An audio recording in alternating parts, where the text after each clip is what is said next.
Hello, everyone, and welcome back to our record-breaking interview with Dr. Roger Hendrix. I'm John DeLynn. This is Mormon Stories Podcast. It is May 16th, 2018. We're in our 10th hour now of an interview with Roger Hendrix, and I've been loving every minute of it, and I think it's been worth every single minute.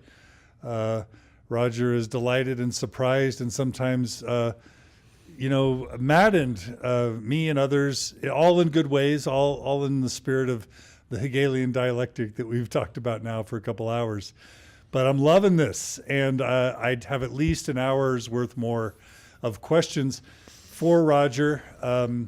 Again, served as a mission president and stake presidency, and served on the board of Deseret Trust Company for 18 years, and has insight that many of us just do not or will not ever have into how things are thought about and done inside the church. And so we're picking his brain. And I've got a lot of questions, and I'm sharing questions from you. So here we go. You ready, Roger? You buckled in for the last hour? I can hardly wait. All right. One of the first questions I received after sharing your first 7 hours of interviews is people want to know, number one, if you've received the second anointing, and that's a really sensitive issue.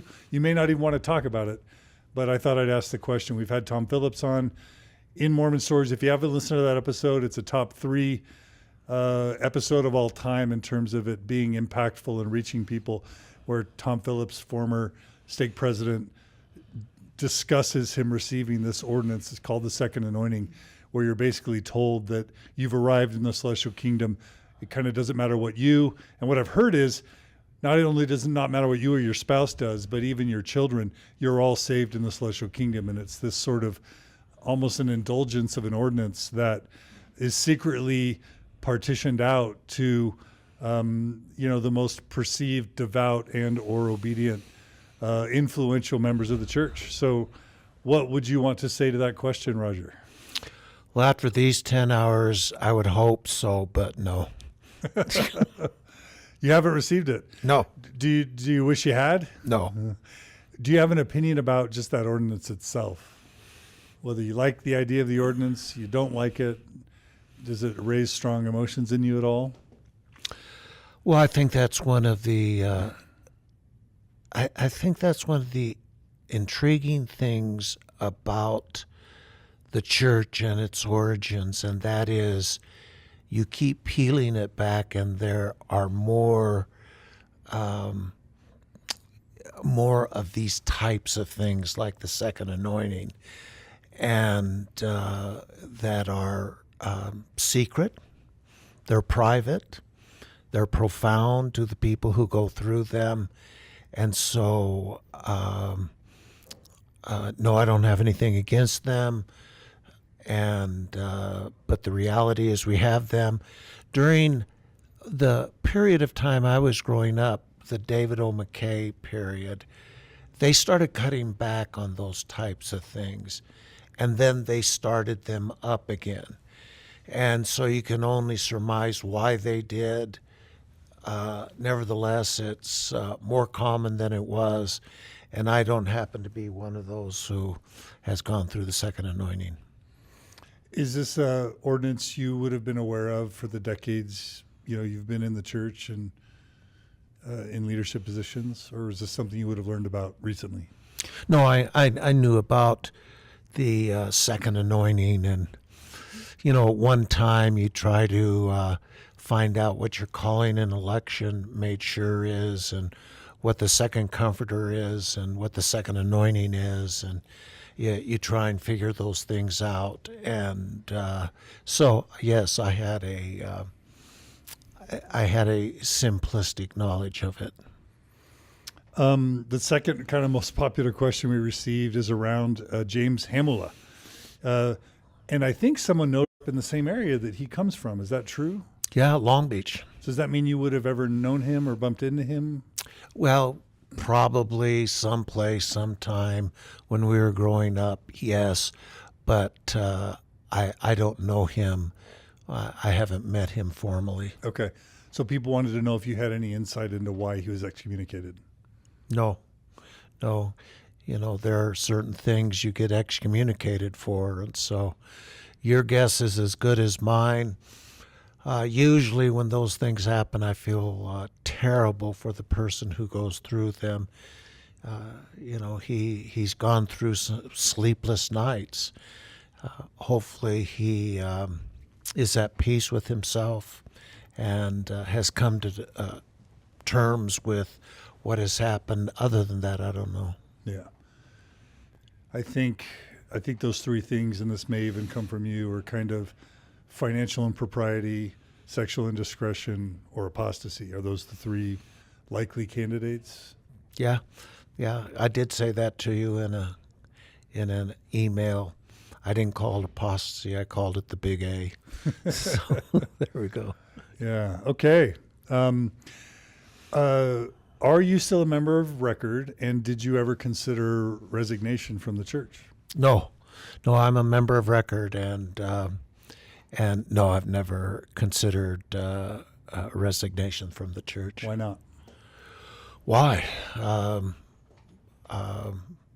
Isn't what I've done enough at this point? Who knows how much more will come? I hope nothing more.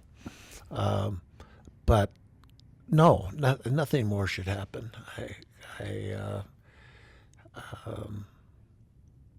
No, I've never considered resigning. Do you worry about them, coming after you with some sort of disciplinary counsel for this interview? Well, we'll see. I don't think so. How can you?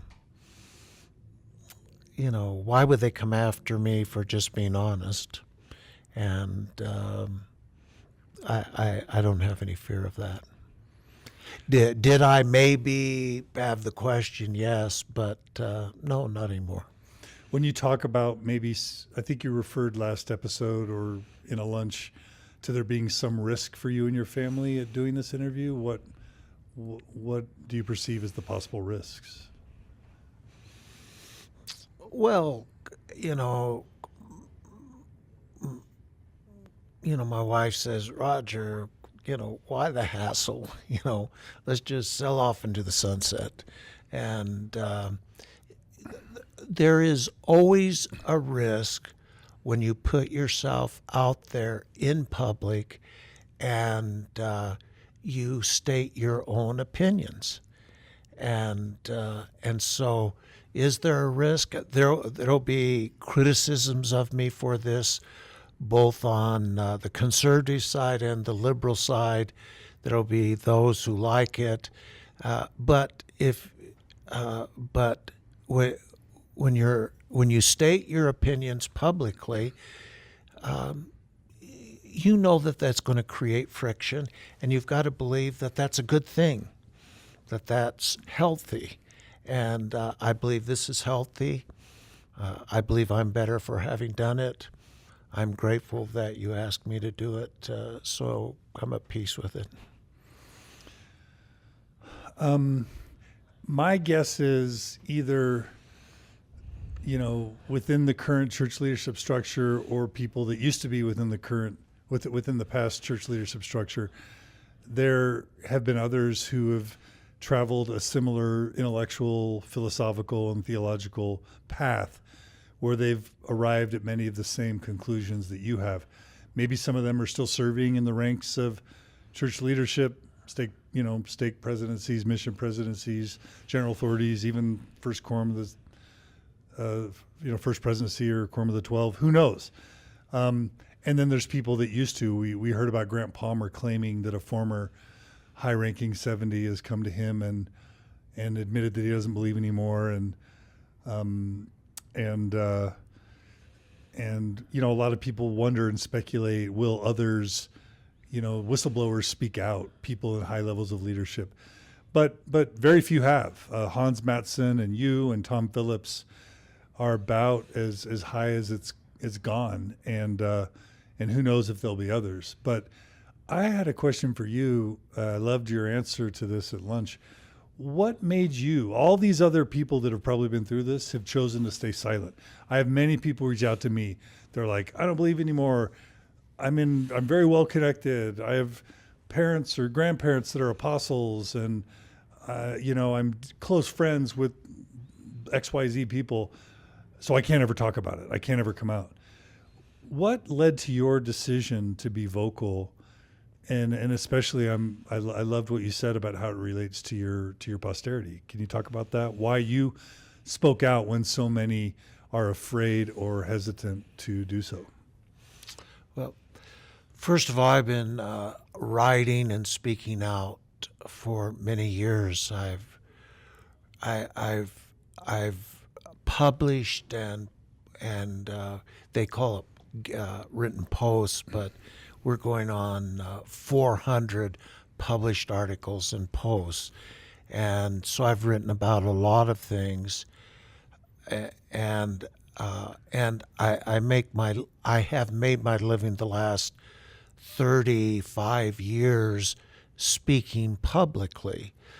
Now, maybe not about theological questions, but sometimes along the road, especially down south when they know I'm a Mormon, they ask a lot of demanding questions of me.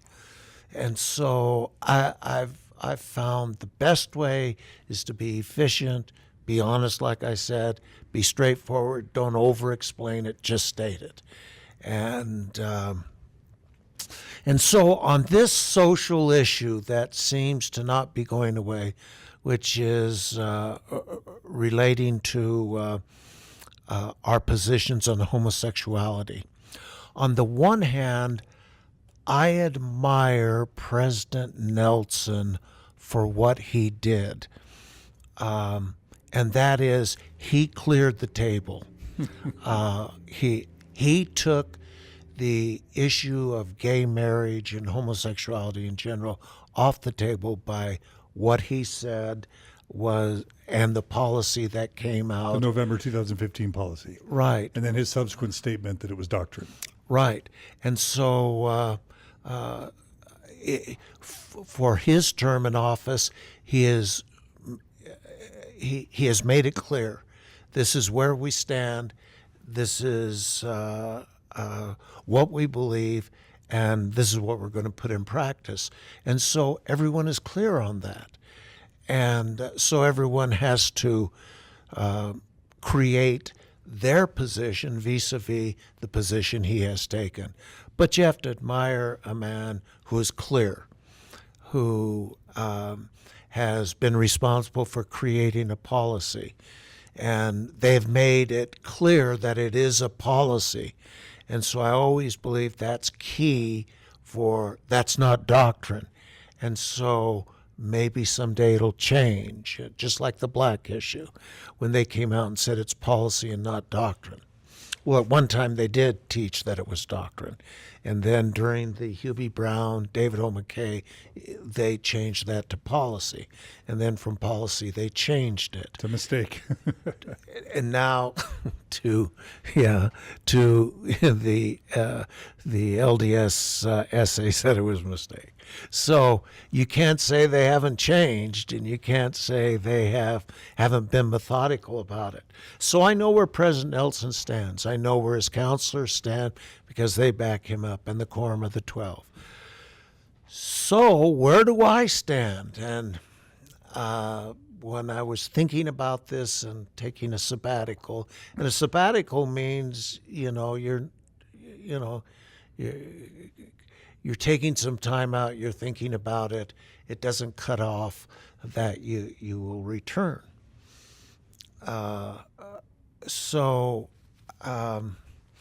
here is my thought process with respect to homosexuality, and that is I'm thinking out when my grandchildren are adults, young adults, or even my great-grandchildren if I live that long. And I can see them coming to me and saying, Grandpa, I'm gay. I love this partner. I'm going to get married to this partner. What do you think? And I can see myself saying, hey, there's no problem with you being gay. Just enjoy life and know that I love you. And then I can imagine that gay child saying, do you still follow the policy of the church on this? And then if I say yes, then I will have to explain. And so I'm a big believer that, when you're explaining, you're losing. So I'm just going to say, I knew this day would come. I knew you would come and ask me that question. And I've sacrificed maybe the thing I love the most, and that's active participation in the church. And I did this for you. I wanted you to know that I'm squaring off the angles here and being consistent. And why did I do it? Because I love you. And what does that mean for me personally? That means I'm concerned about the one. Don't want them to suffer. Want them to know that I did that for them. It's that simple. I love that. What if a granddaughter, great-granddaughter comes to you and says, hey, I believe in equality of gender. Sometimes it feels like I'm a second-class citizen in this church. You haven't mentioned kind of gender equality and female ordination a lot in your expressions. It's mostly been around blacks and then LGBT people. Do you want to just go on the record about your passions or lack of passions around female equality and even ordination? I'm big into the women thing. Until a female is equal in all things, they're equal in nothing. And then the whole idea of democracy and what we stand for is a sham. And so equal means equal, as Abraham Lincoln said. And so I believe in that. And I believe that, personally, I believe the leadership of the church is moving pretty quickly in that direction. They now publicly say there's Mother in Heaven. We've always known there was a Mother in Heaven. Now it's official and it's out in the open. And now mission presidents, their wives have been given authority to be more involved in the sisters' lives, and the sisters are now leaders in the mission. Do I believe someday they will get the priesthood? Yeah. And what speaks of that? Well, our most sacred ordinances speak of that. So I think that that's squaring off the round circles on that issue. You mentioned not resigning to leave open the possibility of returning. What would it take? What changes would it take for the church to make for you to reactivate, other than LGBT and gender equality? Is there anything else, or would those two things be enough to bring you back? I haven't gone that far. Like I said, I'm on a sabbatical, and right now I'm sort of a one-issue guy on that. And, it was getting to the point that I was just a pain in the gospel doctrine class and in the priesthood class. And the particular ward I belong to has a lot of members of families who have been apostles and prophets and that type of thing. And so they... I would shake things up too much. And I just thought I was having fun and doing what I've always done, ask questions. And so, I have no desire to go back and be a nuisance. That's kind of how I feel right now.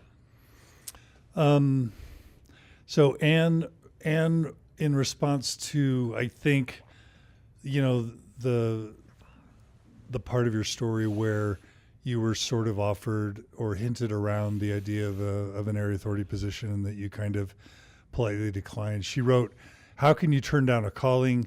None of the rest of us were allowed to do that." What would your response to Anne be? Oh my gosh.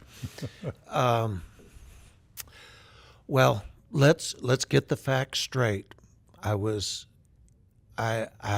told that Lauren C. Dunn was going to call me, and we arranged a time. I was still a mission president. He called me and he says he has something in mind for me. He was the president of the California area. Maybe I assumed too much, but the moment I said, I didn't turn down the call. I said I wouldn't be moving to Southern California, and that's where he had the authority to issue calls. And so that's all I said. And, why did I turn down a call that the rest of us couldn't turn down? I didn't turn down the call. The call was not issued. I think I've been clear on those facts. And I just said I wouldn't be moving back to Southern California. Then I shared the experience of being, taken into this modest little cafeteria where the general authorities eat. And I assumed that they were, I made some assumptions about why I was there. And I also made comments on why I didn't know why the heck I was there. And so things worked out for me, but I never turned down the call. Okay.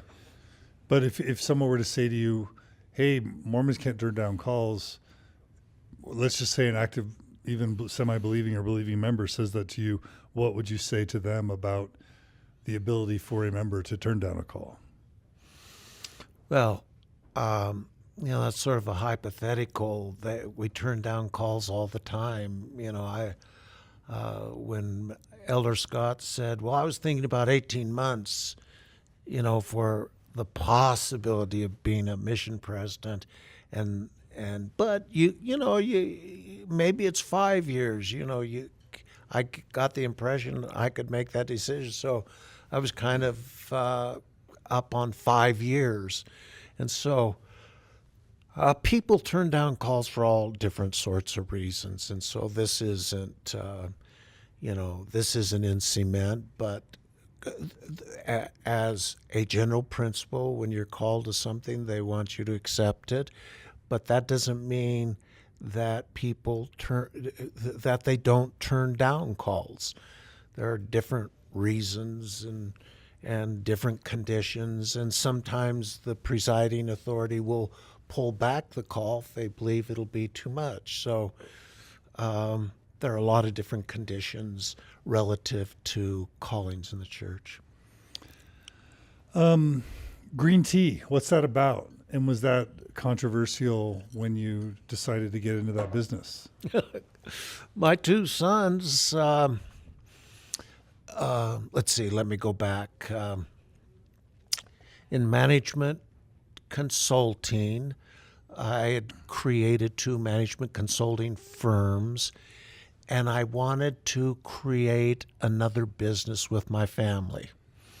So I told one of my sons, I want to get into a business that's tied to the environment. Well, the idea they brought to me, or my son brought to me, wasn't about the environment. It was about health. And it was about creating a new product called Green THP. So I was a little concerned about it at first, but they wanted to do it. They did it. I supported them. I did all the initial financing for it. And there was a little bit of stir about it. Because you were speaking on KSL radio, and that's owned by Bonneville. Is that right? Or I was Green THP sponsored had bought time on the radio, and then I went on the radio doing a commentary, which was called the Green THP Report, and the corporate, and then there was a letter of concern that was written. How could a person like myself, be a sponsor of Green THP, and and usually those letters come from people who know you and kind of want to stick it to you. And so a letter was written. I received the letter. I was asked to respond to it. I responded to it. Never heard anything more about it. Corporate lawyers at Bonneville looked into it and said it's an herbal tea. Is it? I just think it's green tea, and so which makes it tea. Yeah, and so that's it. But that was a season ago, a long time ago, and so that's so. What was your question? That was just that. I just wanted you to tell that story. And is green tea healthy for you? Do you still support it? Of course. All right. Of course. Check it out. Okay, tell me if I'm wrong, but my memory is that my recent interview with Greg Prince, especially the live interview I did after interviewing him about his Leonard Arrington book, and especially that last 30 to 40 minutes where I really grill him about his testimony, which is quite nuanced, that might have been kind of the, I don't want to say straw that broke the camel's back, but kind of that last push that made you come to me and say, okay, I think I'm ready to do this interview. Now, you've given quite a sophisticated philosophical, analysis or exposition about your beliefs and your approach to the church. So what was it? And I don't know if it's fair to say his testimony angered you or upset you or annoyed you or frustrated you. What emotions did Greg Prince's testimony and interview stir in you, and what was it about that pushed you over the edge and made you want to do this interview? Well, that certainly wasn't the only thing. Yeah. No, that wasn't the only thing that pushed me over to want to do this interview. Okay. Greg Prince. Greg Prince is, in my humble opinion, is the most sophisticated scholar you've had on Mormon stories. This guy actually came up with a cure to a disease. He's a forensic scholar of the first order.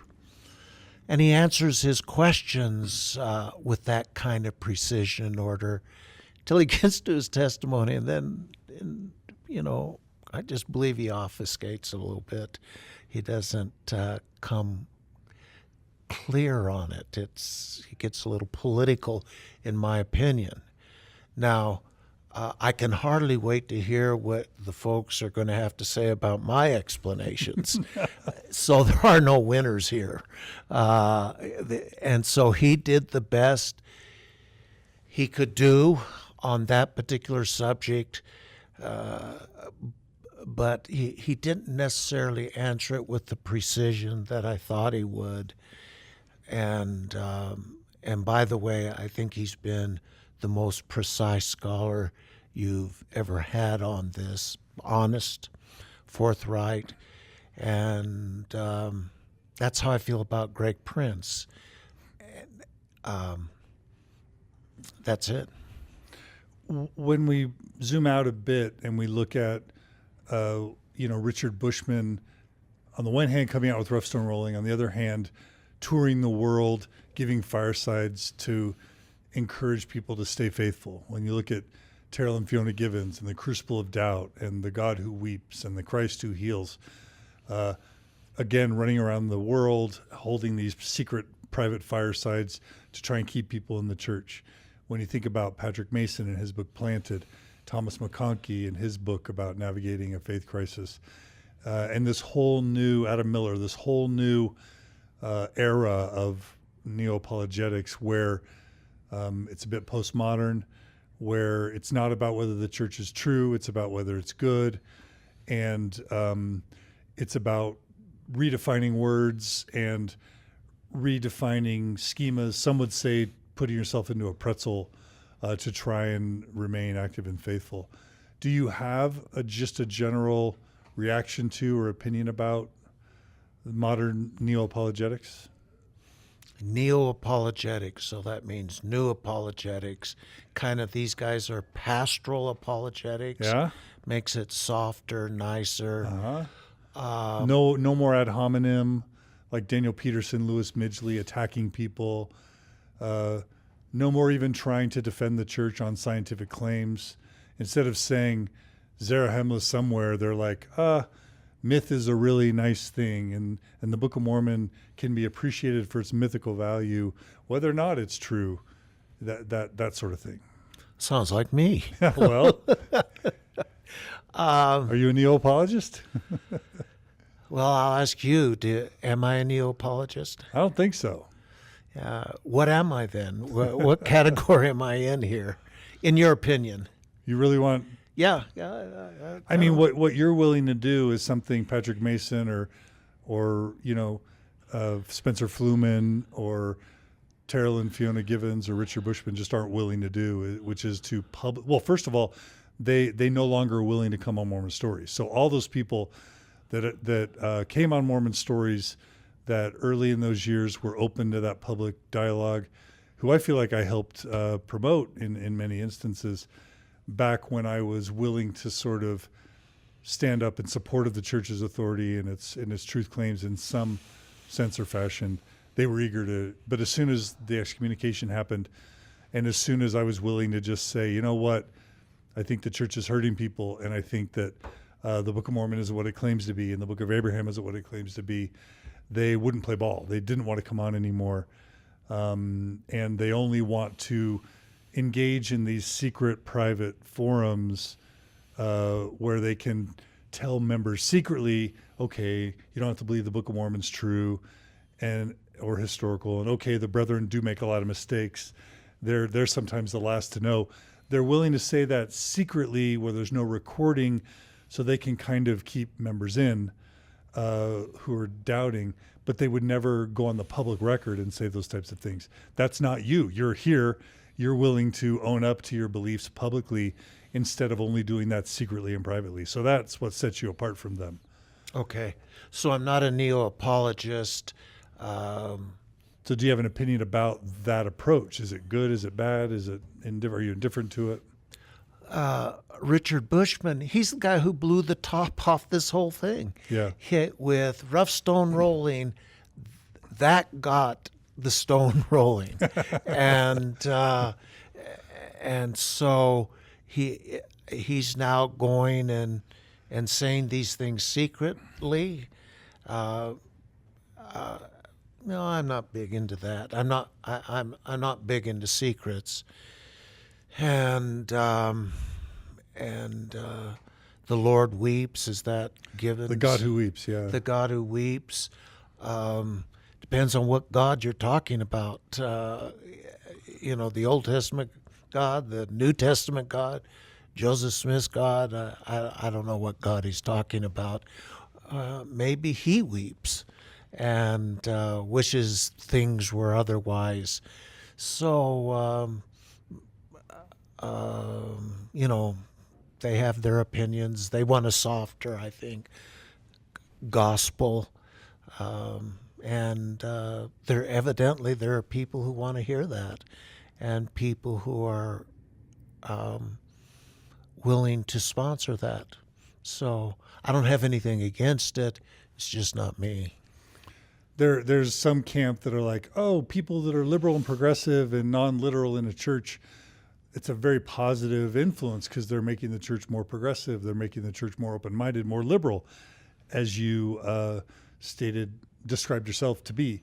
Then there are others like Sam Harris, Richard Dawkins, Christopher Hitchens that say liberal or progressive religionists are some of the most damaging people because they're propping up an institution that otherwise is harming too many people, and in some sense they're gaslighting people to redefine words and context to keep them in something that they might be healthier and safer to just get out of. Well, I wouldn't say that Christopher Hitchens, God rest his soul, would ever gaslight. I thought he's just pretty. No. I think he's He pretty. would call Gibbons's or Bushman's. Oh, okay, gaslighting. Yeah. Yeah. Would I think that these guys are gaslighting? No, I think gaslighting's something different to me. It's where you drive people crazy. You didn't really hear what they said, and let me interpret that for you. We do that happens in the church, and so if Givens or Mason or Bushman do that, I wouldn't. I wouldn't. I don't dig that. Okay. There's a lot of people that want to reduce the church leadership to just money and power and nepotism and influence. So that's the current leadership. What's your sense of how someone becomes a general authority or even an apostle? What would you say the key biographical traits or characteristics in their personality or instances of luck or fortune that make an apostle these days? Well, let's talk about 70s. First of all, I don't think there's nepotism in 70s, especially with Area 70s, because they're trying to get people from all over the world, a diverse selection of people who are willing to carry out the programs of the church. And so I would put that to a side. With respect to the first and second quorum of the 70, they don't even mention second quorum of the 70 anymore. They just say the 70. These guys have a set time that they serve, and then they no longer serve. And some of these guys get chosen from Salt Lake City because they may be known for their church service. When it comes to the apostleship, wow, that's a heavy question. I have some opinions kind of that are on the side to that, and they are these. I don't think that the Church of Jesus Christ of Latter-day Saints will ever allow its headquarters to be in any other place but Salt Lake City. And so you want to make sure that you have people who come into that quorum who understand that the headquarters of the church is here, it's going to stay here, and that this is the center of the kingdom of God on earth. Now that's a private view, but there's been too much sacrifice on the part of the original members of the church to have that thing, the headquarters of the church, located in Central America or South America or New York City or California for that matter. So I believe that the headquarters of the church will always be in Salt Lake City. And I think they have to select people who understand how important that is.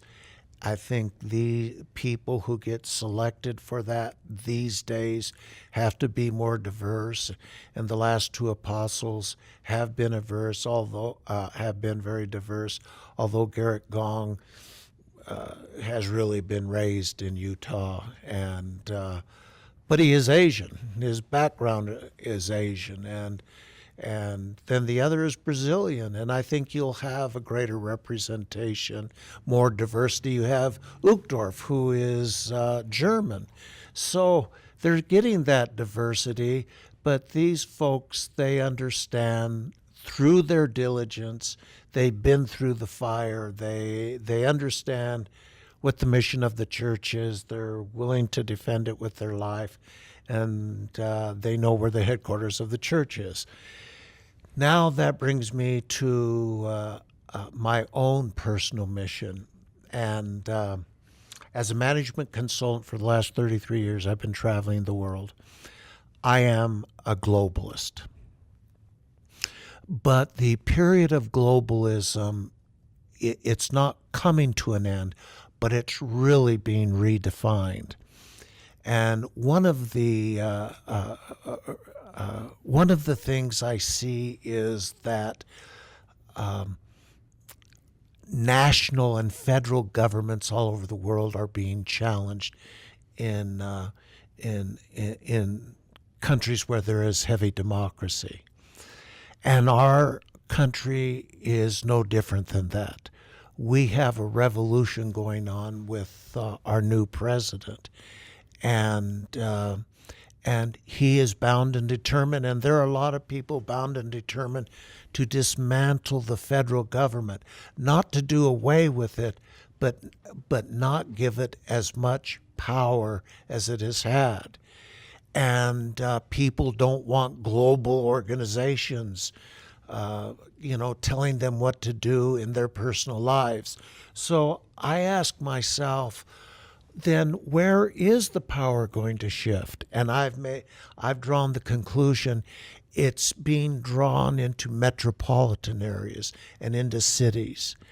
And one of the places I have concluded that will be a power center is the Wasatch Front, with Salt Lake City, Ogden, and Provo being that metropolitan area of power, great power. And that will be where a lot of money will be created, a lot of problems will be solved, and that is the kind of the Hegelian answer to this globalism that I've been a part of as a management consultant. So I am big in building up Salt Lake City. I want it to be a great center of power and influence in the world. And I'm putting my money where my mouth is, and I'm becoming involved in organizations that have influence in creating a great city.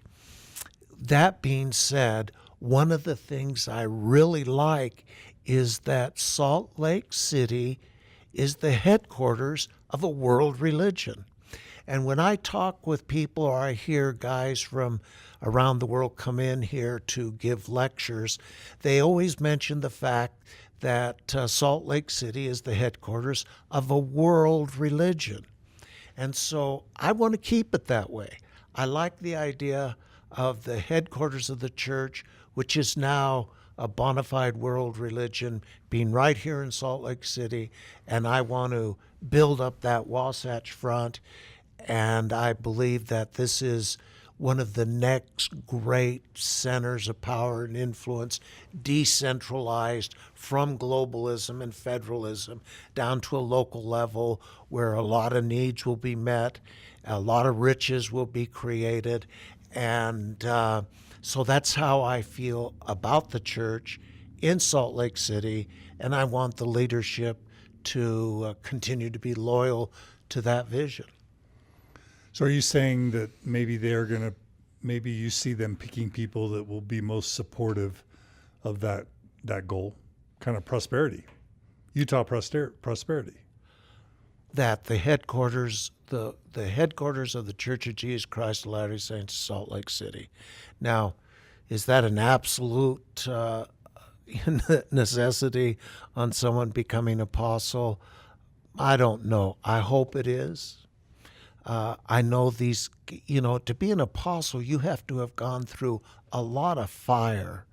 You have been schooled in how the senior brethren want the church to operate, and you have come through all of that. And so these are not average individuals. And my hope is what I've just stated. I like where I live. I want to build it up, and I like the idea that a world religion is headquartered here. I like the idea that this is a little Vatican. We made reference last week to an LDS Philanthropies video that basically has this father in a family, a Mormon father in a family, talking about his philosophies on life, talking about his wife and kids, talking about this money that he's made, talking about friends that he has who gave their money to their children and it caused them to do bad things and to lose their way, and that the purpose of life isn't to make money, but it's to serve, and that nothing's more important to him than having his family end up with him in the celestial kingdom. And then it segues into him saying, what he's done and what he thinks other people should consider is to set up this private nonprofit with his family and with his sons, and then to cut a deal with the Deseret Trust Company, where you enter in a contract to have the Deseret Company manage your estate for you. And he even goes on to say it's really important to do this because if your kids leave the church, you won't want to leave your money to them. But if they do remain faithful, then you may want to, leave some of your money to them. And he basically says the only thing that matters to him is that his kids return to the celestial kingdom with him. And he said, no, and he actually said, no matter what the church, no matter what his children accomplished, if it didn't matter if they were successful in the world, if they were successful in business, if they were good people or whatever, if they weren't temple recommend holding worthy members, he would consider them as being, not a failure, but as a problem. And all of that was this huge kind of 15-minute or whatever PR piece, I think, that they've been using to get people to invest in the organization that you were a trustee of for 18 years. And you already went on the record last time to say that if such a video existed saying these sorts of things, you would be opposed to that approach. Now that we had a listener reach out and send us the link. Thank you, listener. We'll include that in the show notes so those who want to watch it can. For my wife and I, it was a very unsettling video. Do you have any additional things you wanted to add now that you've actually seen that video? Yeah. And anyway, does it make you regret your service or feel bad about how some people might have been manipulated or sold into using those services? Yeah, I have several observations from that video. First of all, I went back to the beginning to see if LDS Philanthropies had produced it. They did. They had. And it was produced in 2012. So it's not old, but it's kind of old now. And okay, that's my first observation. So I thank you for looking that up, and you were basically right that the LDS Philanthropies had put out a video with a guy saying, if my kids aren't active in the church, I don't want them to get any money. Okay. Now, when you are working with families and you're working with people who have to make decisions about their assets, they're free to make any decision they want. And they do make all kinds of interesting requests. And I don't think that is, I can see people making that request. I think last time I said when people don't want their children, period, to get any of the money and the church get all the money, that the trust officer will try to counsel them. You know, you don't want harsh feelings to be created at your demise. And so Deseret Trust Company is extremely sensitive about those issues. They always have been, at least since I've been on, since my time on the board. But that doesn't mean that people have a right with their own money to make their own decisions. That LDS Philanthropies created such a video bothers me a little bit. Bothers me. And all I can say is it bothers me. I didn't feel comfortable when I was watching it, but that person. So you have to make a distinction between the people who produced it and then the people who spoke on it. And so the people who spoke on it have a perfect right to say it. LDS Philanthropies, I didn't like it. Now, on the other hand, and there's always another hand, the richest dialectic. right, the richest bankers in Europe were at one time were the Rothschilds. Have you ever heard of that name? I have. Okay, and the two of the sons of the senior Rothschild was very concerned because they couldn't get along, and he made them make a promise. Now, I could be creating a myth or a story here, and I'll stand corrected if this is not correct, but his last wish was that they remain active in their faith and that they got along. And so here you have the richest banker in Europe, and the thing he's most concerned about is that these two guys stay in the faith. And so that doesn't surprise me, and it doesn't surprise me that there are people in the church who want their kids to stay in the faith, and if they don't, they won't get part of the inheritance. And that's not unique to Mormonism. The Rothschilds did it, and I imagine that happens all over the world. That being said, I still wasn't comfortable with the video. And number two, Deseret Trust Company is sensitive about those issues, and and wouldn't encourage people to make up their remainderment based upon that criteria. They want to know how you want the money left, and they want to work with you to make sure it works that way. Thank you. Thank you for that. A couple issues that are kind of hitting the church right now. Just want to get your take on it. What's your take on the church jettisoning the Boy Scouts of America program? Well, you could kind of see that coming, couldn't you? They say it's because Boy Scouts is an America thing. It's not an international thing. And they need a program that is global, that isn't just a U.S. program. That's the justification they used for parting with the Boy Scouts. Do you buy that? Not altogether. I think that they had to swallow hard when the Boy Scouts of America took a strong position on gays being scout leaders.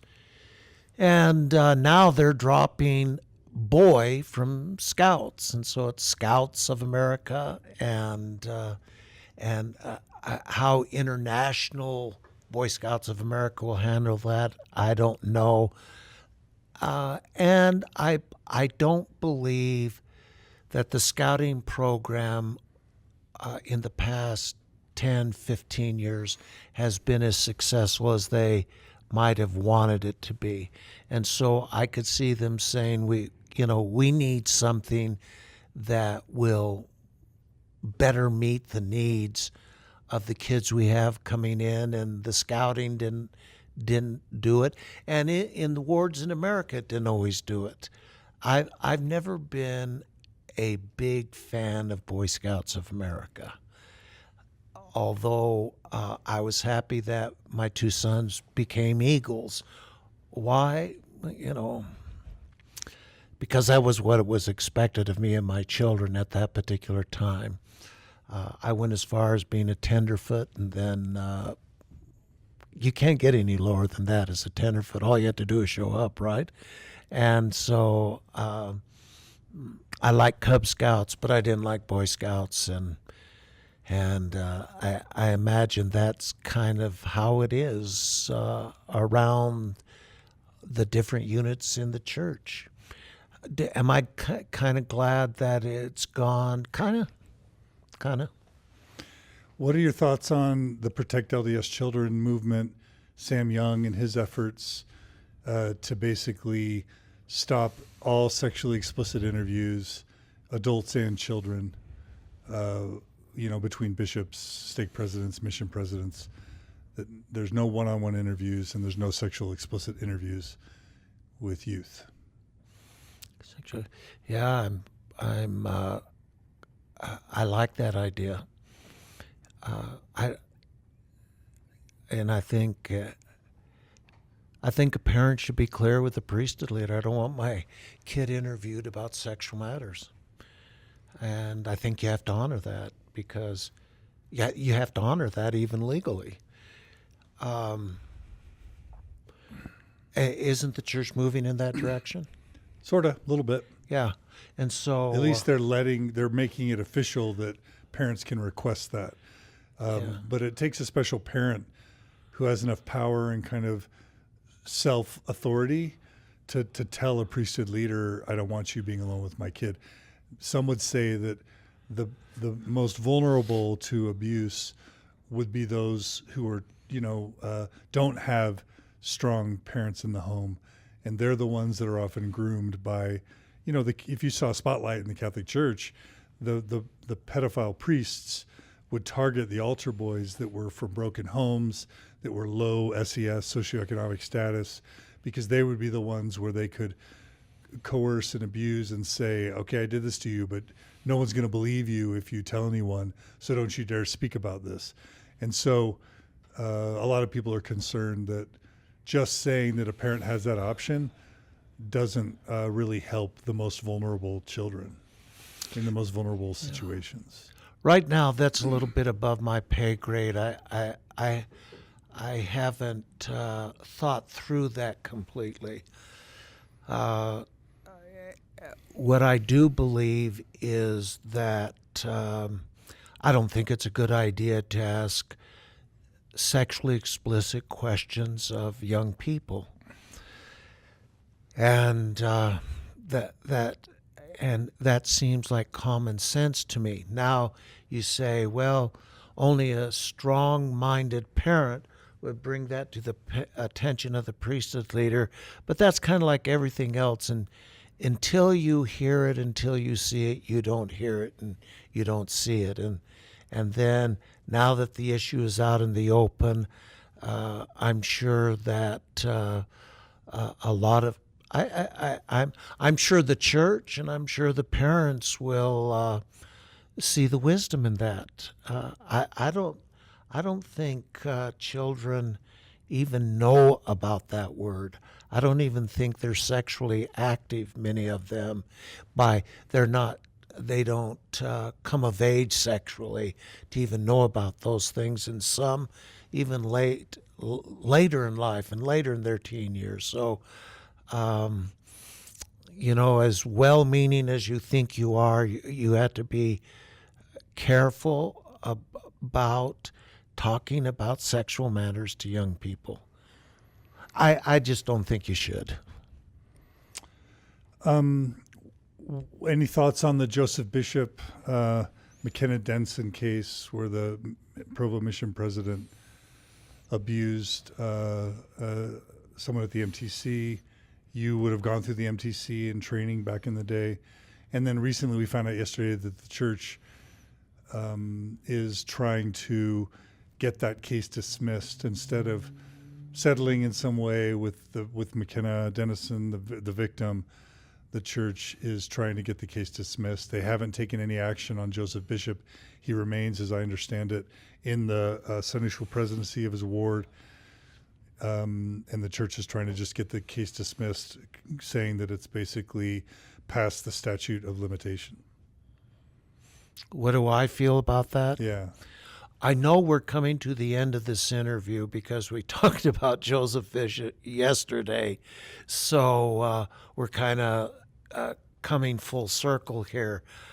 First of all, I never would have thought in 1,000 years that there was a little room downstairs in the MTC where a mission of the president of the MTC would take young girls and try to have sex with them. Beyond me, and when I heard it, and I actually listened to the tape, and it was disturbing. We went through why this guy wasn't caught beforehand, and what could have been the reasons. And I believe that the system is now enlivened, and we're going to make it, is anything foolproof? No, but you don't want that ever happening again. That's when the membership loses trust in the leadership. And if that were ever to happen, that's where the real dilemma is. If those really staunch, active Latter-day Saints would ever lose trust in their leadership, that's the most dangerous thing. And so you don't, you're going to go to great lengths to make sure that doesn't happen again. Not that it won't, but you don't want that to happen again. Now, with respect to the church wanting the case to be dismissed, I thought that private lawyers were hired to handle that case. I guess they were hired by the church, weren't they, to represent Joseph Bishop? And it's those lawyers who have moved to dismiss the case, and they have the responsibility to represent their client and defend them. A lawyer has a responsibility to defend their client no matter what the conditions of that client may be.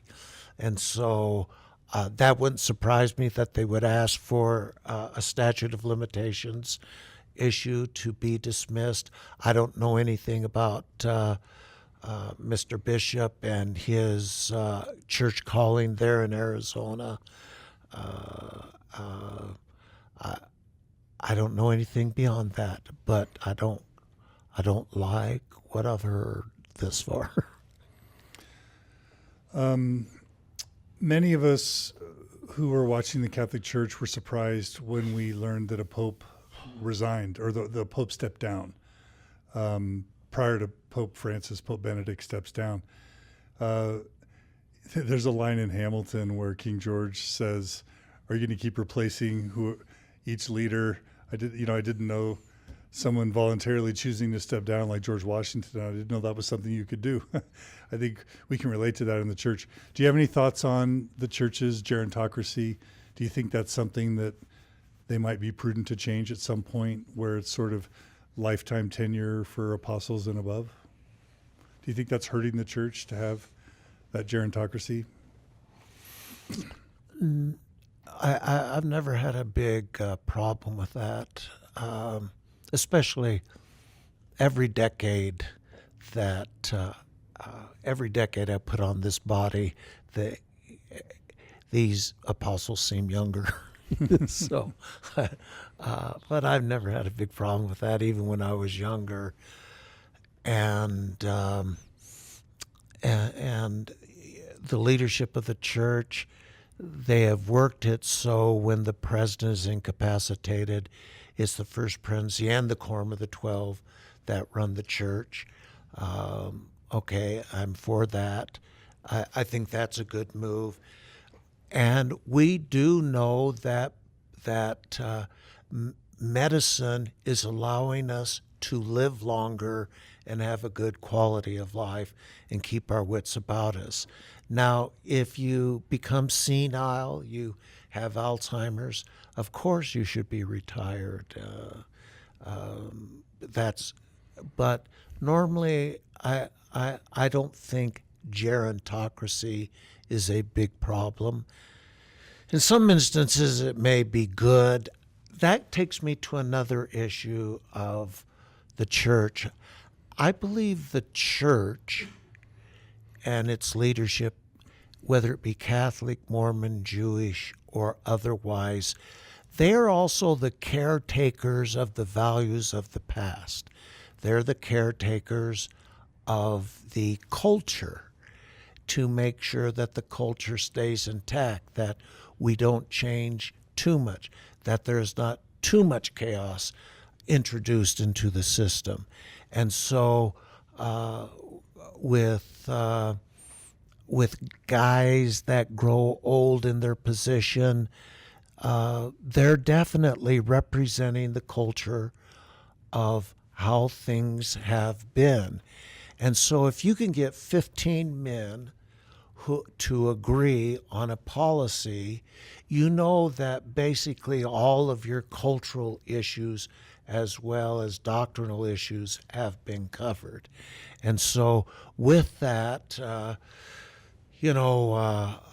President Nelson is an old man, but he relates to the youth. You saw him in General Conference. The membership responded to him. He was coherent.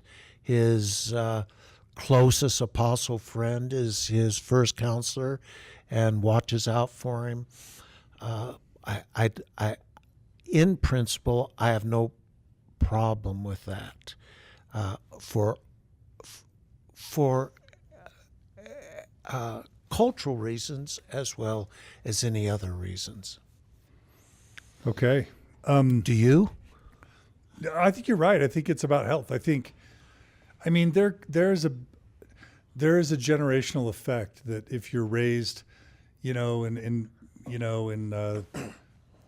baby boomer era, if you're raised in the 50s, if your morality and sensibilities are sort of J. Edgar Hoover era morals and sensibilities, you're going to tend to govern the church that way.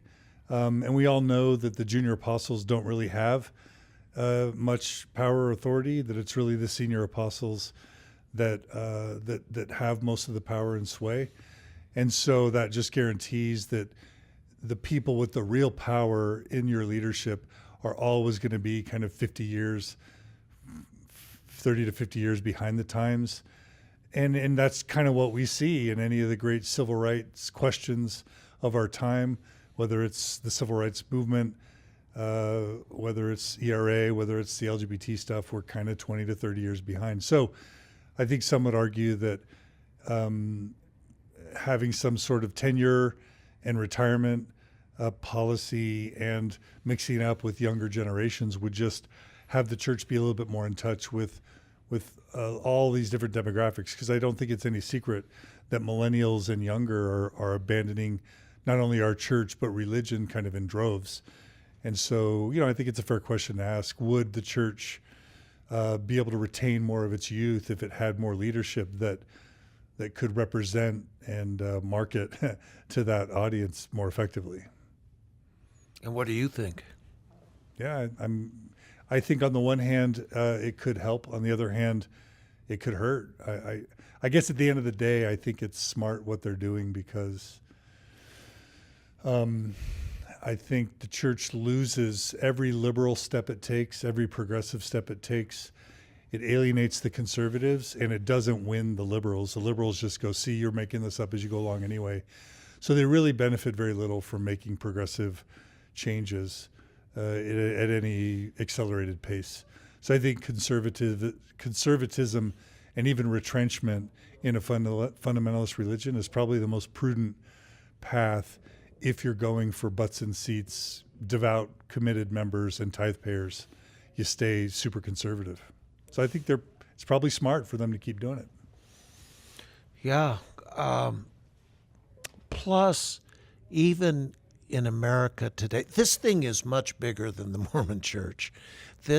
Every religion is sweating bullets over this thing because we're at another one of those historical junctures in civilization, and in my opinion, it's almost all of it's been brought on by the information revolution and computers and devices, and so this thing is bigger than age or who is called and not called to the apostleship. This is caused by how human beings, how fast they get information and how fast they can act on information. And they've been clear so far. The trend is the young people coming up don't like organized religion to the degree that they did. So, but there are a lot of Mormons, there are a lot of Catholics who still believe in that stuff. So you've got to bring everyone forward, the old ones, the young ones.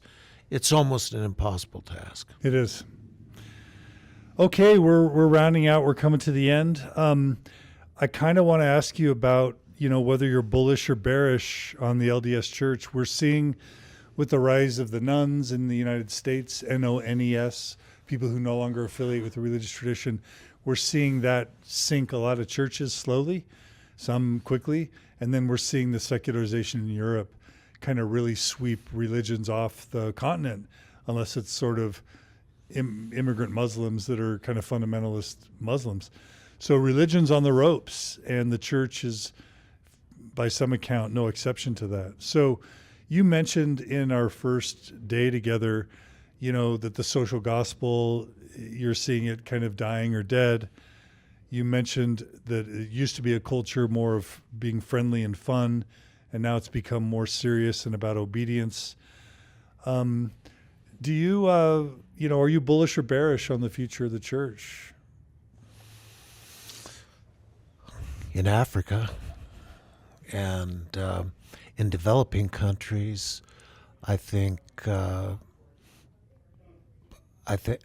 church plays a role. In Europe, the church is losing. Here in America, you still have a very active core, not what it used to be.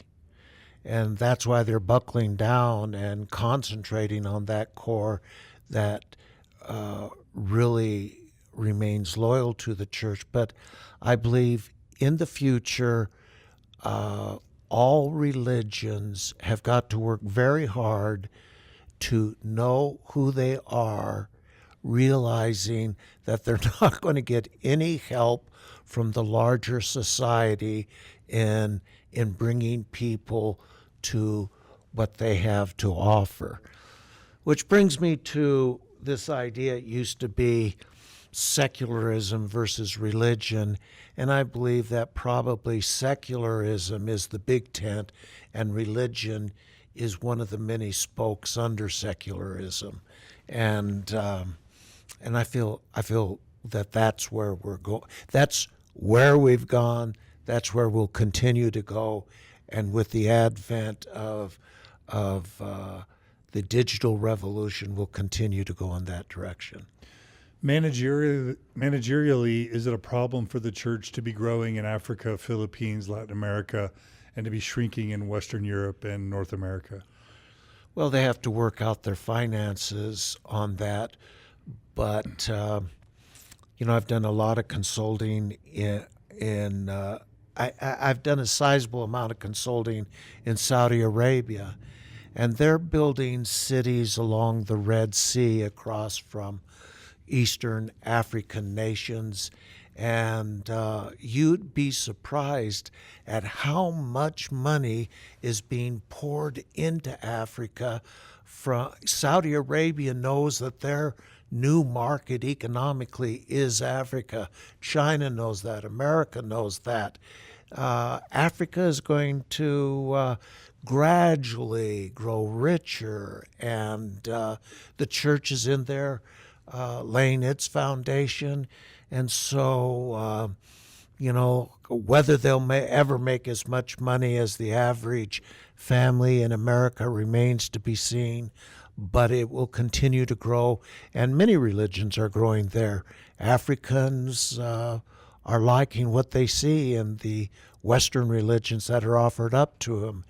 And when you go to Africa, you think it's bamboo huts and all of that, but there are cities like Nigeria. That's a fascinating place. When you go into South Africa, that is a blast. I thought America was the most diverse place on the face of the earth until you get into South Africa, and everybody and their brothers there and staking out a claim. So, yeah, I think it'll do okay. The Philippines, I'm not familiar with the Philippines. What other place? Latin America, I know about Latin America. I know about Argentina. I know about Chile, and I know Chile is well managed, and members are richer now. No one had a car when I was even the mission president down there. Now, a lot of members have cars, and so affluency is hitting Chile. Some would argue that Argentines have it pretty well, and Brazil's doing well. Brazil is doing well, kind of. And you mean with regard to the church? No, just economically, but yeah, activity rates in Latin America are pretty abysmal, as they are in the Philippines. And there, you can say there are a lot of inactivity in Chile. Yes, there's a lot of activity in Chile. Yes, and I said this the last time. Pathways, offering kids BYU diplomas. Helping them have English as a second language. Now that's what I'm into. That's what I like, and that's my hope that the Latins will respond to that, and they'll get better jobs, and they're already getting better jobs. So, we'll shrink in Europe. We won't be as strong as we once were in America. We'll be stronger in Africa. We'll continue to grow in Latin America, but it's hard work. I think religion building is the hardest work of them all right now. And you have to have a good message. You have to have a good service. You have to really meet needs. I think you and Hans Matson have kind of, set the standard for the most connected or kind of highest level interviewees Mormon Stories has ever had. Do you think there will be other defections or disaffections from the church at a high level? A lot of people wonder if someday an apostle could ever publicly disaffect. Do you see that as being a possibility, or even a higher level First Quorum of the 70 member, even a First Quorum presidency sort of level? Do you see that ever happening? And being willing to openly, publicly talk about their disaffection? Well, let's take that one step at a time. Am I considered a defector? From the loyalty, yeah. From kind of the code of don't talk about the problems, be obedient, fall in line. In that sense, yeah. Okay. I'm guessing. Well, I'm yeah, speculating. Yeah, then. And according to Grant Palmer, the first quorum, that guy from the First Quorum of 70, doesn't believe anymore. But he hasn't been willing to use his name or to be identified publicly. Okay, all right. So who's that guy, Albert Carrington from the Apostle, who was shacking up with different women. That apostle. Lyman. No, that was, I'm going to get to him. Oh, okay. Was it Albert Carrington? Carrington. Okay. You know, he was excommunicated. I don't know if he ever came back. And then Lyman, in our lifetime, or in my lifetime, I guess, was 1952 that happened to him.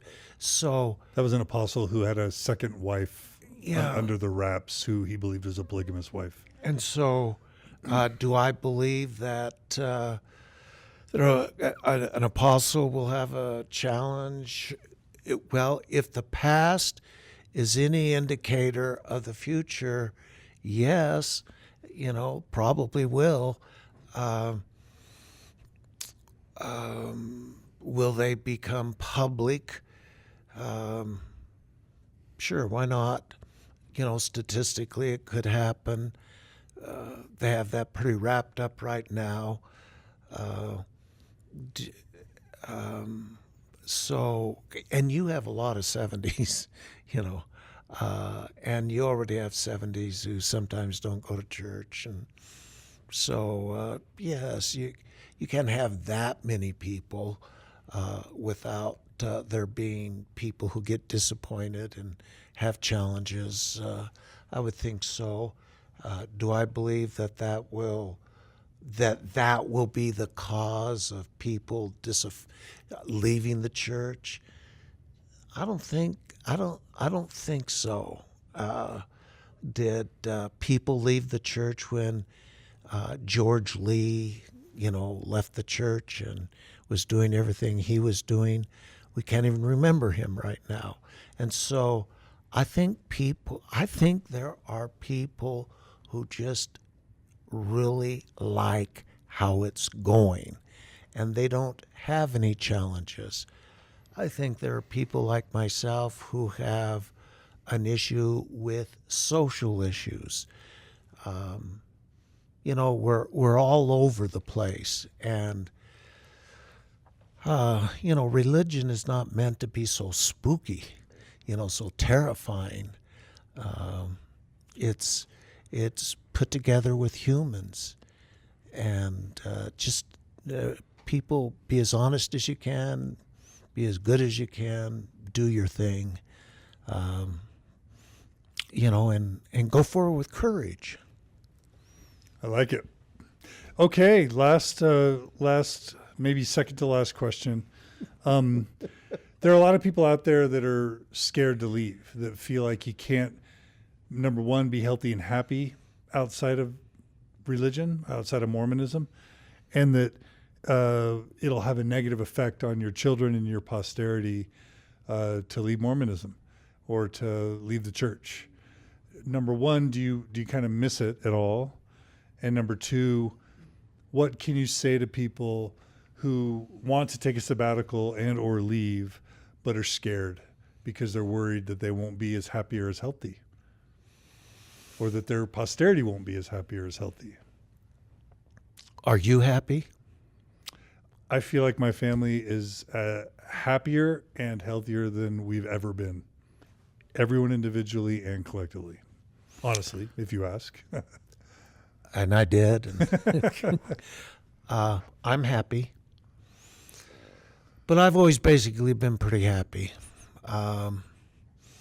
And so I'm happy in my situation right now.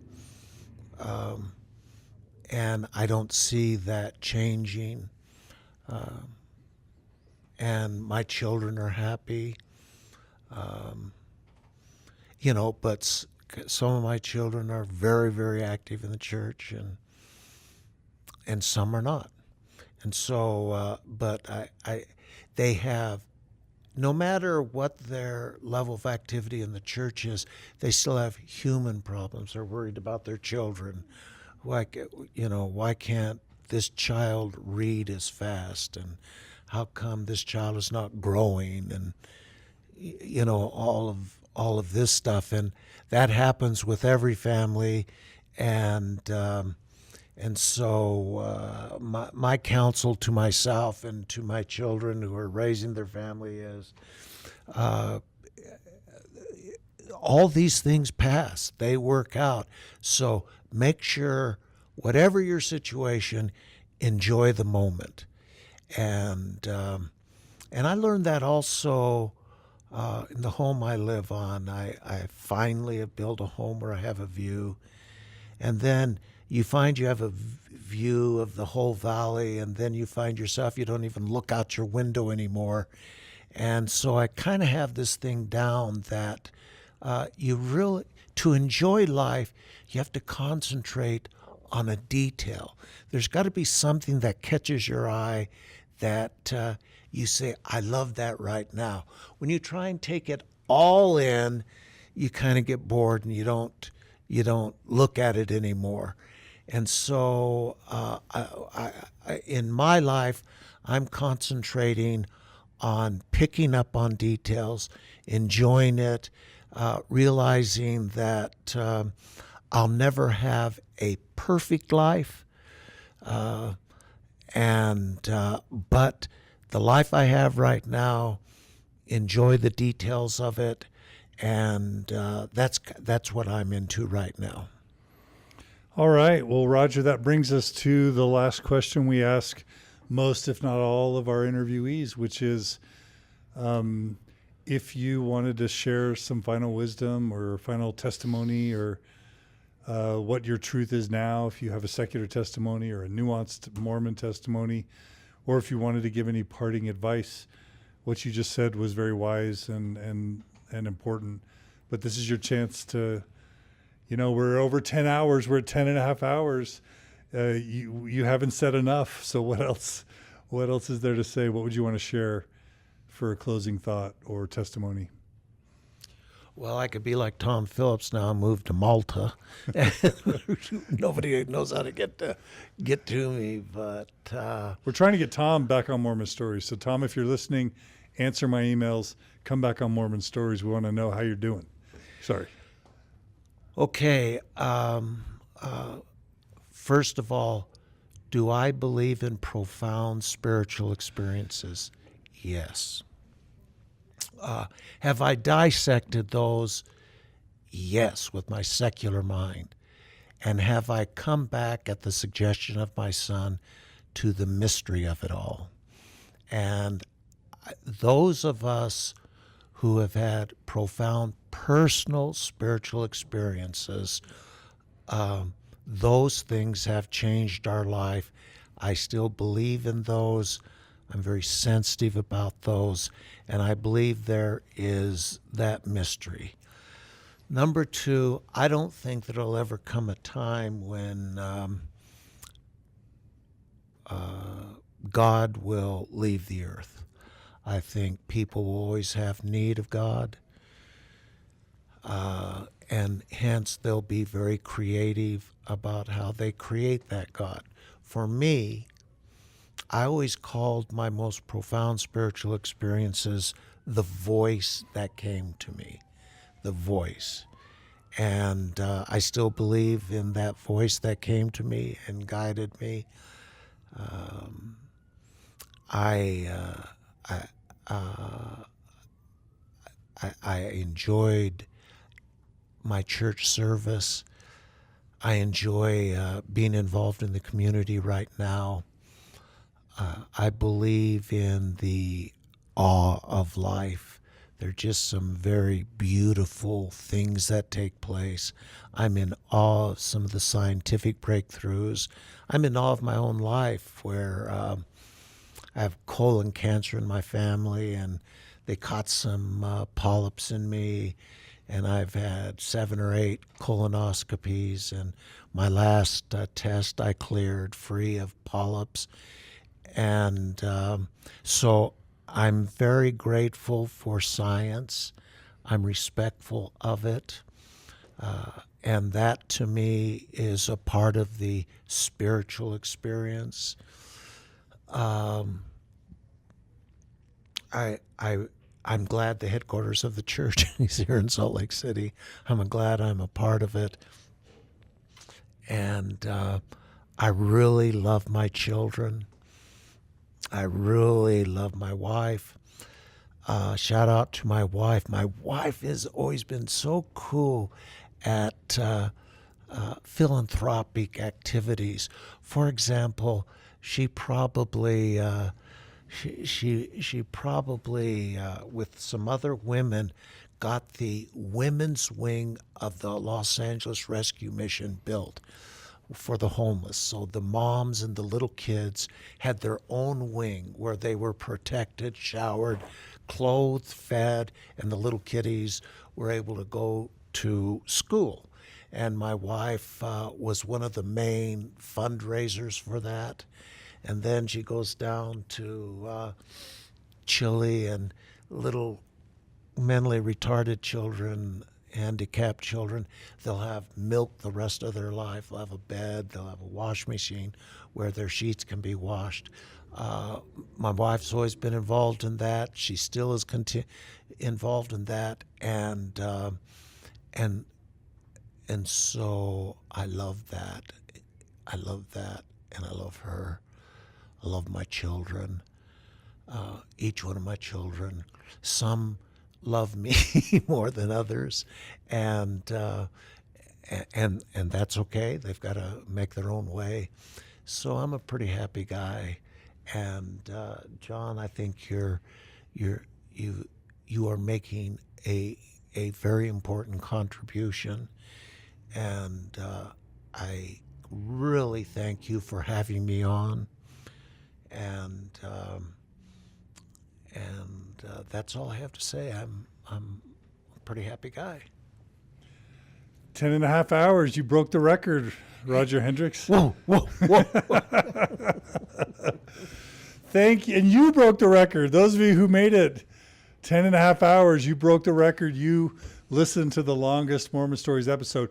If you made it all the way through all 10.5 hours, I would love to have a dinner with you or ice cream if we can make it happen. I'm so thankful for our listeners. I just want to thank the Open Stories Foundation staff who make all this possible. Tim Corey and Cody Layton specifically, who are on the podcast team. I couldn't do this without them. So a huge shout out to Tim and Cody. Grateful to all our staff. Also grateful to the Open Stories Foundation board, which keeps the train on the tracks in so many ways. We could not do this without our donors. So if you are a donor, thank you. This would all shut down today and disappear without our donors.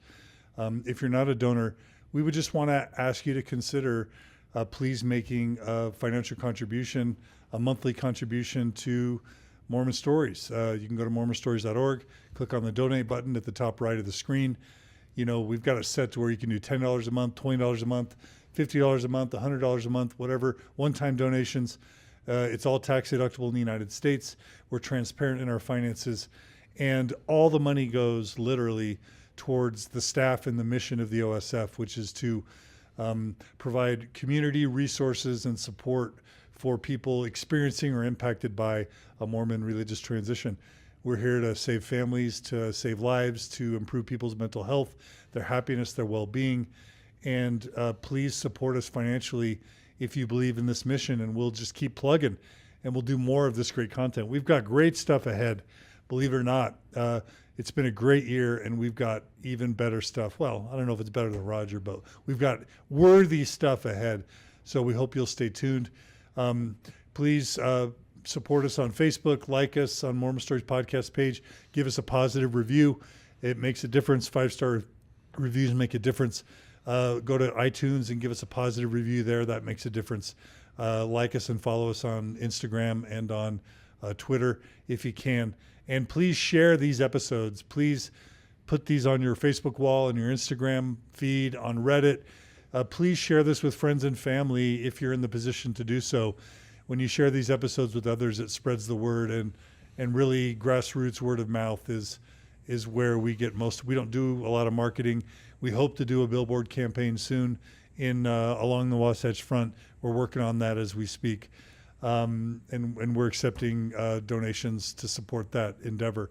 But generally, we don't market, we don't advertise, And so we rely on your word of mouth to let people know. So please share. Thanks for joining us. Love you guys and gals and everyone involved. Thank you, Roger. And please tune in again soon for another episode of Mormon Stories Podcast. I'm tired. I'm ready to be done. Go Utes. Go Utes. And Aggies. And Cougars. Thank you. All right. Take care.